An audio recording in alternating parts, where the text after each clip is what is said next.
Hi, I'm Daniel Andrews, owner and creator of the DAN Show, and welcome to my latest 2022 NFL preview video. Today, I'm breaking down the Las Vegas Raiders, and if you're new here, this is your first time here, make sure you hit that subscribe button. Join the growing community of football junkies and fans of all 32 fan bases. Now, here's how my videos work. First thing I do is give you 3 things I like about the Raiders. Then I give you 3 things I don't like about the Raiders. Then I break down the schedule, go over the yearly win total odds, and at the end, I reveal if I'm going to put action down on the Raiders. So let's kick this off. 3 things I like about the Las Vegas Raiders. First thing I like about the Raiders is their head coach, general manager combo that they hired. Now with Josh McDaniels, you get somebody with head coaching experience. And as being the former head coach of the Denver Broncos, he's familiar with the AFC West. The new GM, Dave Ziegler, actually was a college football a teammate of Josh McDaniels. These two have known each other for a long time, and they've been with the Patriots organization since 2013. When a team fails, it's usually because the head coach and the general manager have 2 different ideas of what they want to do with the team. And I don't see a disconnect here between these two because these two have known each other a long time. I think that these two will have some success. Another thing that I like is that every coach or executive that comes from the Patriots organization tries to do things the Patriots way, and it doesn't work. But it sounds like these two are going in a different type of direction. They're just not trying to recopy what was successful in New England. And that goes hand in hand. The second thing I like about the Raiders is their defensive additions. The Raiders signed Chandler Jones in free agency, and you put him opposite Max Crosby. That should scare teams in 2022. And then after they signed Chandler Jones, they trade Yannick Ngakoue for Rock Ya-Sin in the draft pick.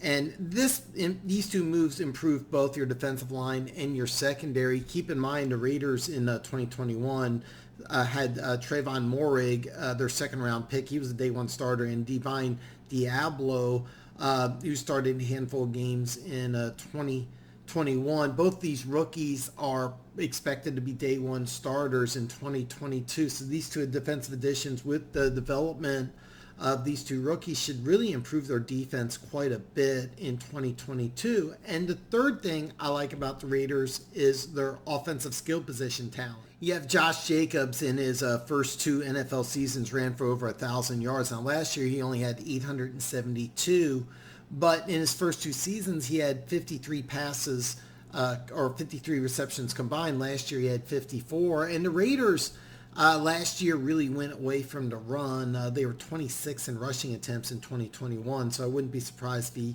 goes over 1,000 yards rushing this year. Then you have Pro Bowl wide receiver Hunter Renfrow. He had 103 receptions, 1,038 yards, and 9 touchdowns.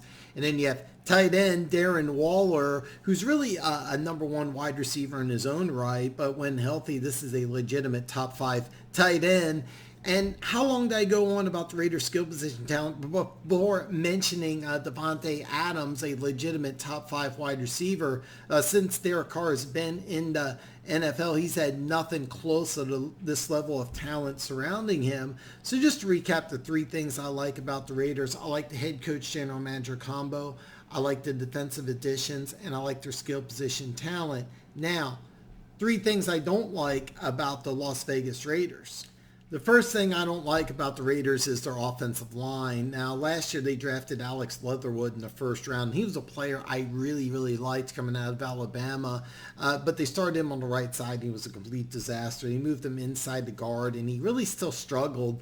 The plan is for 2022 to get him back out to the right tackle spot, and he's going to start. But this is a real question mark for the Raiders in 2022. And the rest of their interior offensive line are really just guys. The only person that really stands out as a solid starter would be their left tackle, Colton Miller, has yet to go to a Pro Bowl, but he's got Pro Bowl ability.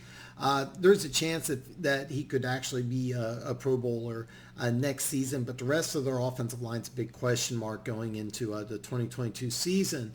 The second thing I don't like about the Raiders is their defense. Now, I thought about breaking this up into a couple of different sections, but I'm just going to combine it that I'm not fond of their defense as a whole.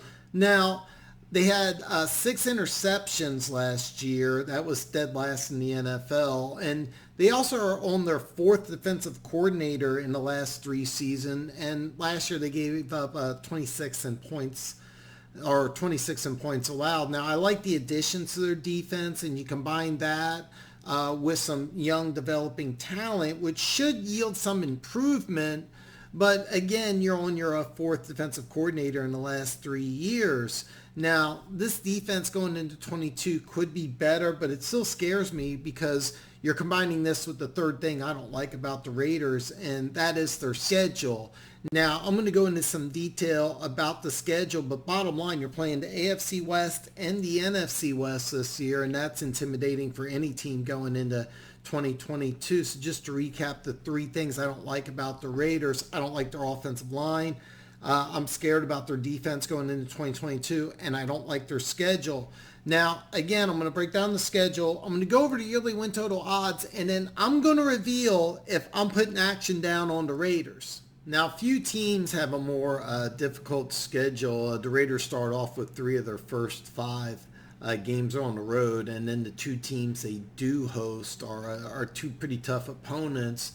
Now, with the new coaching regime, a week 6 bye might be a good thing, but both the Raiders and the Texans have a week 6 bye, so there's no advantage there with extra time. Then after you play Houston, 4 out of your next 5 games are on the road. Then you have the quote-unquote easy part of the schedule, which is the final 6. And I say that because 4 out of the final 6 games are at home. They do get a nice little advantage week 15.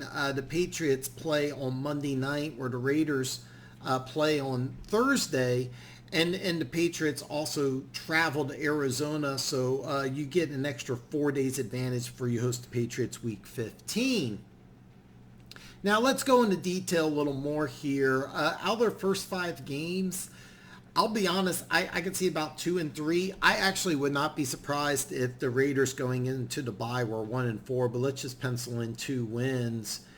Then out of their next 6 games, 4 of which are on the road, I wonder if you can get half, because I'm looking at 5 games going into the 5 wins going into the final 6 weeks of the season, where they get 4 home games. And I think that what you're looking at is 10 wins in the AFC to make the playoffs. And I think that's a stretch for this team, and I think 9 is doable, and I feel really good to say if this Raiders team will win 8 games. Now, the yearly win total odds are 8.5. Now, I'm going to post the odds right here for you to look at. Barstool has better numbers than Caesars. Now, I do think this is a good team, and under normal circumstances, I would pencil the Raiders in for 10-plus wins, because I think they're a better team than they were last year when they did go 10-7. But this schedule is just absolutely brutal. So I think with this schedule, I think 9 is a real stretch. So I'm definitely passing on putting action on the Raiders. But if I had to put a bet down, I would say the over. Just because I do like this team. It's just that this schedule is just really tough. So, for the Raiders to make the playoffs, it's going to be well-deserved that they get in. Now, this is my opinion. This is what I think, but I really want to hear from you. What do you think? Drop a comment below. Let's talk football. Now, if you haven't already, hit that subscribe button, like the video, and ring the bell. That way you're notified every time I come out with a new video. Now tomorrow I'm going to break down the Arizona Cardinals, so I will see you tomorrow.